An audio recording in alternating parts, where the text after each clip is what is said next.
What up, Cooksey Mob? How we doing? Hey, I'm here. I'm going to do something a little bit different today. What I'm going to do is I'm going to break down the press conference.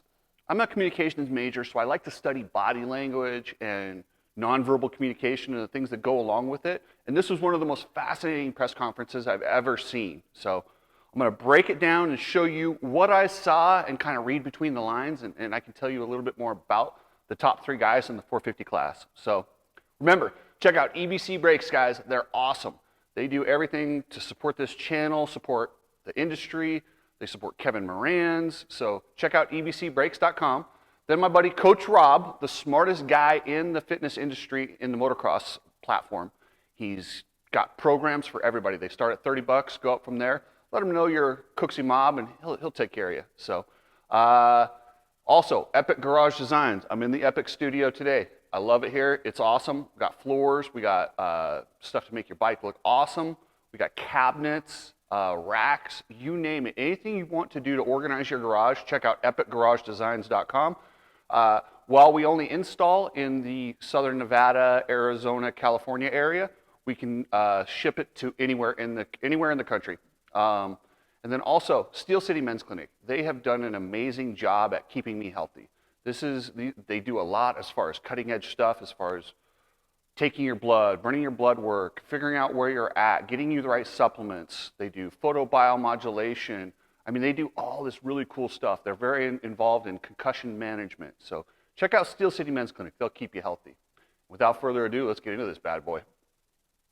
You need people like me so you can point your fucking fingers and say, that's the bad guy. So to start off the press conference, they went to my buddy Dan from Main Event Moto. Dan's awesome. Dan, you got to tighten up that question.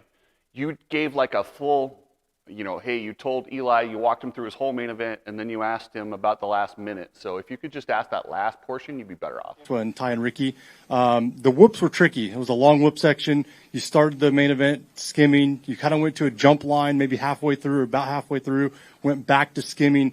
There was a pretty decent gap between you and Chase. Mm-hmm. Were you at the point where you were just kind of settling in with that big gap, or did you have more in the tank to push towards the end? Because the gap was pretty large. The way I'd rephrase that question, Dan, is, hey, you had a little bit of a gap. It yo-yoed back and forth. Were you saving something for the end, Eli? That's it. That's all we got to do there. I love it, Dan, but I also understand how nerve-wracking these press conferences are. It is an uncomfortable room. I can't describe the energy in there enough. It's awkward. Awkward. These 3 riders don't want to be up there. They're uncomfortable. They probably don't like each other. They're being forced to sit next to each other. They just did battle. They're tired. It's at the end of a 12-hour day where they've just given everything within their power. They've just done an interview on the podium, and now they're being walked up to this to sit here. And a lot of times they're forced to wait a couple minutes before it starts. They just want to get it and either celebrate, or Chase just probably wants to just go decompress. His mind's running crazy. So it's a tough room, and I commend any of the guys that ask these questions because it's not easy. If you look at the guy's body language, Eli's clearly tired and kind of doesn't want to be there, but their arms are folded. But Chase, he's like folded in a tight posture. He's pissed. This is a negative body signal. This is somebody who's clearly not happy. He keeps looking around like he's obviously running through things in his head.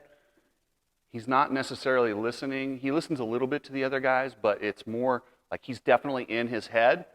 Tomac looks like a guy who just wants to get it done and get the hell out of there. And Webb looks kind of happy. Webb was probably the most joyful guy in the press conference with his arms spread out. It wasn't his best performance, it wasn't his worst performance, but he knows he's right there. After that, it looked like you weren't as comfortable. Did you damage the bike, or did you hurt yourself in any way? I wish I could tell you what happened. I landed the triple single, and I literally had a 2-0 slide, and there was nothing I could do. So after that. So the question Chase got asked about what happened, he doesn't know. He honestly doesn't know. When he pulls his hand up and he starts going like this, he's checking to see, like he's trying to figure it out in his head. Like he doesn't know what happened. And then he settles down and starts talking about things he's comfortable with, gets back into his groove. And then when he mentions the whoops before, where he crashed or made the mistakes, he starts doing this again because he's accessing that part of his brain where he's like, what did happen? He really doesn't know. It's not a pre-programmed answer. He's very authentic, and he's a very it's funny to see his emotions. His emotions go from tapered and pre-programmed and press conference like they coach to emotions. You can't contain all that's in him, so you see it coming out in the movements, the tight hands. Like there's a lot of things that unconsciously he's doing because it shows his incredible amount of frustration. But man, I'll give Chase credit. He handled it really well. I don't know how you take that kind of utter disappointment and multiple weeks in a row with people asking questions about it and not just be like, what the, I don't know if I could do that. Okay. One more question. This is for both you and Eli. When you guys are 1 and 2, at that point it's the battle for the red plate. Whoever wins gets the red plate. Is that something that you guys are thinking about when you're out there? I mean, real quick for the guys that are asking questions in the press conference, because I know you guys watch the stuff too. And I've been in there. It's uncomfortable. It's tough. I commend you. I'm not trying to be critical. But when you ask a question of two guys, reference who you want to ask. Like say, hey, this is for Chase and Eli. Chase, then Eli. Don't say Chase and Eli or the whole group, because then they all sit there looking at each other knowing who's going to answer this. It's a really uncomfortable moment that nobody likes. So you just say, hey, Chase and then Eli. That's it. yeah, I mean, I obviously know how close it is, right, at this point in time. So, yeah, it was like, whoever wins this race, takes the red plate. So it's definitely. And I did laugh at Eli's answer to the question from the Racer X guy. He said, do you guys worry about it? He's like, yeah. Yeah, I mean, I obviously know how close it is, right, at this point in time. So, yeah, it was like, whoever wins this race, takes the red plate. So it's definitely. Clearly, duh, we know where the points are. We know what's at stake. That's why we're racing. It was pretty funny to see Eli. At this point, you can see he's clearly tired. He doesn't want to be there. He wants to go. He doesn't want any more questions. He feels like he's answered everything, and he just wants to go. For me, I just want to win. That's all I was thinking about. So the red plate's obviously nice, but it doesn't really. I mean, obviously it matters right now, but the guy that has it the last race obviously wins. So I was just wanting to win the race. Chase went back to kind of press mode and was very polite and answered the question in the way that let's it was a very polite way. He said, "Listen, I race to win every race. We analyze this stuff afterward." Thanks, Dan. Eli, did you ever think you get as much attention and as many questions about a top 5 in a Supercross as you did this weekend? Was it distracting? I just expect them, if I have one of those races, so I don't know. I was questioning myself just as much as everyone else was to me. So yeah, all I can say, I was not feeling it on that track. As much as I don't like David Iser, some behind-the-scenes dealings that we've had, I respect the way he asks questions. He does it in a very non-threatening way, and it's awesome. That's his style. He's really good at it. He puts the guys at ease when he asks a hard question. He asked about Eli getting top 5, which it's funny because we have those Eli weirdo rides when he's not comfortable or he pumps up. They used to be 10th place. Now they're 5th place. It's good enough, but he's still... he's just like, I'm not comfortable. That's it. And I love to see the frustration on Eli. It makes me laugh. You'd never know watching this press conference that he's the guy that won the race. All right. And Chase, this is for you. You're very positive when these things happen, and you always look forward to the next race. But at this point, do you feel snake bit? I mean, it's kind of if you look at it in a negative, there's no really pulling yourself out of it. So, negativity never is the answer, and for me, if I can be positive and try and be better, that's all I can do. So, yeah, no such thing. I mean, I don't want to think it's bad luck, nothing like that. Just got to be better. I can't say for sure, but sometimes when you put a guy like Eli, who just won, he's very, and I've talked to Eli a few times, and he's a guy who really does kind of read the room. He feels the emotion. I guarantee he can feel the tension and the disappointment on Chase Sexton, and I don't think he wants to celebrate in his face. I think that's more Eli's personality, and I think that's part of the reason he's so uncomfortable up there, But Cooper don't give a shit. That's why Cooper's kind of loose, I think. But I think Eli genuinely feels that tension of somebody right next to him, and his awkwardness kind of comes out. All right. And Chase, this is for you. You're very positive when these things happen, and you always look forward to the next race. But at this point, do you feel snake bit? Once again, I like how David Iser sets up the question and answers it in and out. You got to remember, these guys just did a 20-minute, race plus a lap. They've been battling all day. They've got people pulling at them in all directions. Do not read them a paragraph. Get right to the question. Quick, direct question, so they can answer the question that you asked. If you have a two-part question, make it quick, get in, let them answer, and then build off of it. And a rider at your level, when you say that you don't know what happened, people are thinking if it's not your fault, an obvious mistake, then it's the bike or the setup or something like that. Can you differentiate between you making a mistake and maybe the setup of the bike that jumped up and did something you didn't expect?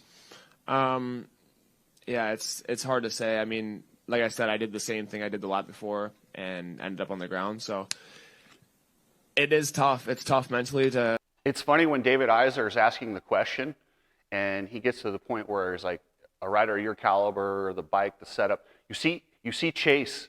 It's the bike or the setup or something like that. Can you differentiate between? Move his hand. Like, clearly this is something that he's thought of, that has been talked about. I don't know if it's a sore spot. He definitely hit a nerve right there, and that's something I would dig into if I was at the press conference. That's something I'd probably want to ask more about. I might even ask, like, okay, so when you make a mistake like this and you go back to the pits, what does it look like? Do you talk to Lars? Do you talk to the engineers? Do you watch a replay? How do you guys decipher figuring out what happened? Felt good enough to do well tonight. That was never a doubt in my mind, but you kind of you see, in practice, obviously I struggle in practice, but when there's a lot of time to be made, it is tough. To let you know how spent Eli Tomac is, like when Cooper starts giving a long answer, he can't help but kind of lean over and do some stuff like this. You don't want to do that because you're in front of a room. These guys are trying to hold that professional pose is what they're taught, but you see him just even giving in and kind of cracking for a second, and then he remembers and jumps back, but he's tired and he's losing the trained media stuff and kind of going into how he feels personally and just like. And for Eli, the heat race was great. You were able to pass these guys in the whoops. Did you need that to bounce back from last week, or did you already know as soon as you rode in practice that was last week and you were going to be fine? Well, I didn't have that speed, and even in practice, the whoops. I mean, I was good, but I wasn't that much, that fast through them. So I was really strong in the heat, and back to last week. I knew I'd be better this week with this condition, this track. And, just trying to forget about Tampa. So when Wygant asked the question about, the confidence from last week, you can see clearly when Eli gets to it, he goes back to last week. He's trying to tell everybody without telling everybody, stop asking about last week. But you're at a press conference, Eli. That's what's going to happen.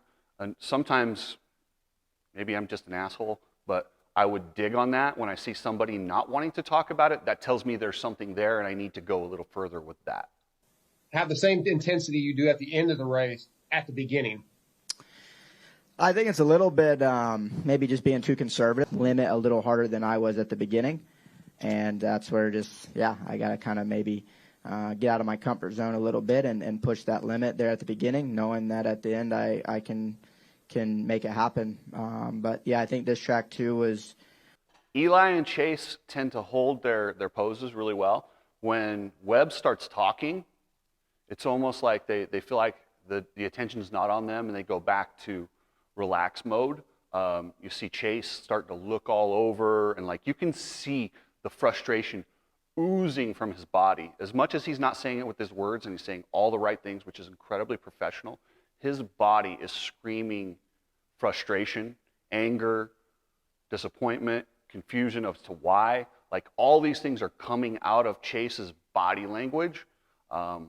Not his words. His words are very polished, and a lot of times his body language is polished, but You can see it in small doses of this coming out with his posture, his arm folding, and his reaching up and touching his head. Those are all signs of kind of frustration and confusion. A sort of a build than it usually is, and does that sort of play into how it deteriorates throughout the night? Yeah, it does. And I thought it was really steep. And Oakland notoriously has soft dirt, so I was pretty surprised to see it. I mean, the one long rhythm lane before the finish, I mean, there was a point where a lot of guys weren't even going 3 after we would do the 3 on off and then that next 3 because the transition was so steep with the soft dirt. So, and then they even laid down a bunch of water before the heat races started and made the track softer than what even the day was, in my opinion. So clearly none of the guys liked that Dirtworks laid down extra water that made it soft. It's funny because as soon as Eli says that, Chase goes, like, yeah, exactly, right, man? Kind of a look of confirmation. And who knows what was going through Chase's mind. Maybe he was also thinking maybe he's hit a slick spot from the water, but the water clearly, for whatever reason, that got his attention. This question is to Tomac. Congratulations on the win, Tomac. You are 2 wins from Stewart. Have you ever thought that you can reach Stewart like some years back? And which are the plans for the coming years to see if you can tie up Stewart? Well, we'll just see. We'll see if I get there. So, yeah, don't want to talk about it being there if I'm not there. So, but like I said earlier, it's pretty cool to be around those guys and be up there in the wins. So the gentleman that asked about the records, Eli clearly doesn't want to talk about this. He doesn't want to think about this. Like even during the question being asked, he put his head down, like, and that's telling whoever's asking the question, like, listen, I don't want to answer that. I don't want to talk about that. That's not something I'm thinking of. It really brought on kind of a defensive posture with him.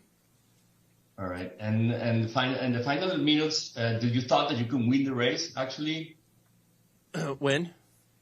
And the final minutes. Final minutes? Oh yeah. I mean, I had a decent gap up until that mistake where I flew off the track. So I thought it was all good up until that point, and then it wasn't all good, and Cooper was right on me. So it was.